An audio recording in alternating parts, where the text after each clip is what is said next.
The debate over whether Israel should be allowed to compete in Eurovision 2026 has sparked intense controversy, and SBS has firmly stated it will not join the growing chorus of European Union countries calling for a boycott. Despite mounting pressure, the Australian broadcaster has made it clear that it plans to participate in next year's Eurovision Song Contest, regardless of the decision made about Israel's involvement.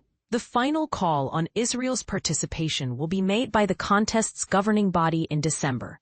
However, SBS confirmed to The Guardian on Tuesday that it intends to remain part of the 2026 event, which will be held in Vienna, no matter what the outcome of that decision is. Originally, the deadline for broadcasters to submit their applications to take part in Eurovision was set to expire on a Monday, followed by a 28-day grace period. This grace period allowed countries to withdraw their applications without facing any financial penalties. But earlier this month, the European Broadcasting Union (EBU), which oversees Eurovision, announced an extension of this deadline to mid-December. Martin Green, the events director, explained that this extension was designed to offer additional flexibility and clarity. While the Eurovision Reference Group consulted with member broadcasters about which countries would participate next year.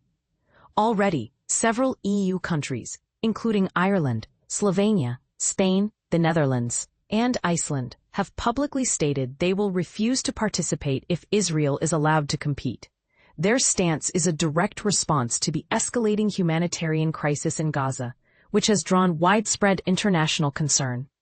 It's worth noting that the EBU previously excluded Russia from the contest following its invasion of Ukraine in 2022, a move that set a precedent for political considerations influencing participation. Adding to the complexity, Israeli media recently reported that the EBU had informally suggested to CAN, Israel's public broadcaster, that it either temporarily step aside or compete under a neutral flag to avoid outright exclusion. However, Eurovision officials quickly denied these claims. Martin Green told Guardian Australia, "The EBU has not made any proposals to CAN regarding participation in next year's Eurovision Song Contest." He acknowledged the deeply held concerns surrounding the ongoing Middle East conflict and emphasized that consultations with all EBU members are ongoing to navigate the geopolitical tensions tied to the contest.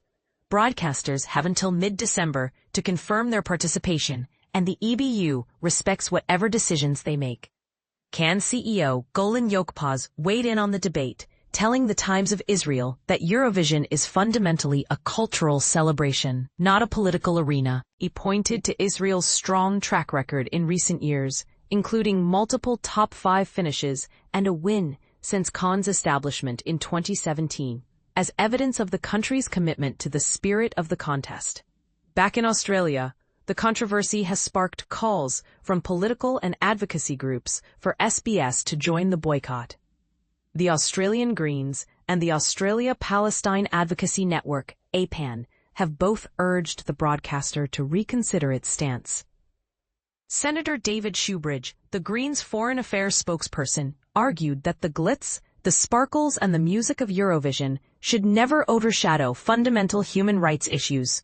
He highlighted that countries like Slovenia, Ireland, and the Netherlands have refused to participate if Israel is given a platform, accusing Eurovision of enabling Israel to whitewash a genocide. Shoebridge also criticized what he sees as a double standard. Russia was banned from Eurovision due to war crimes in Ukraine, yet Israel is being welcomed despite the worsening humanitarian crisis in Gaza. It's not a competition Australia should be anywhere near. He said bluntly. Nasser Mashni, president of APAN, took an even stronger stance, insisting that Israel should be barred not only from Eurovision, but also from other major international events, like the Football World Cup and the Olympics. He argued that such events should be reserved for countries that adhere to international laws and do not engage in acts of genocide. If Israel is allowed to participate, it becomes the responsibility of other countries to boycott. Mashni stated, Israel, for its part, denies allegations of committing genocide in Gaza, a position supported by various Israeli human rights groups. SBS has not confirmed whether the EBU has reached out to discuss Israel's participation specifically. A spokesperson for SBS, emphasized the broadcaster's long-standing commitment to Eurovision, noting that it has aired the contest for over 40 years as a celebration of diversity and inclusion for Australians. SBS intends to continue this tradition by participating in the 2026 Eurovision Song Contest, the spokesperson said. The decision regarding Israel's participation will be made by the EBU in the coming months. But here's the part most people miss. This situation raises a fundamental question about the role of international cultural events in times of political conflict. Should music and entertainment be kept separate from geopolitics? Or is it impossible to ignore the broader implications when human rights are at stake? And what message does it send when some countries choose to boycott while others participate? What do you think? Should SBS stand firm and participate regardless, or join the boycott in solidarity with those opposing Israel's inclusion? Share your thoughts below. This debate is far from over.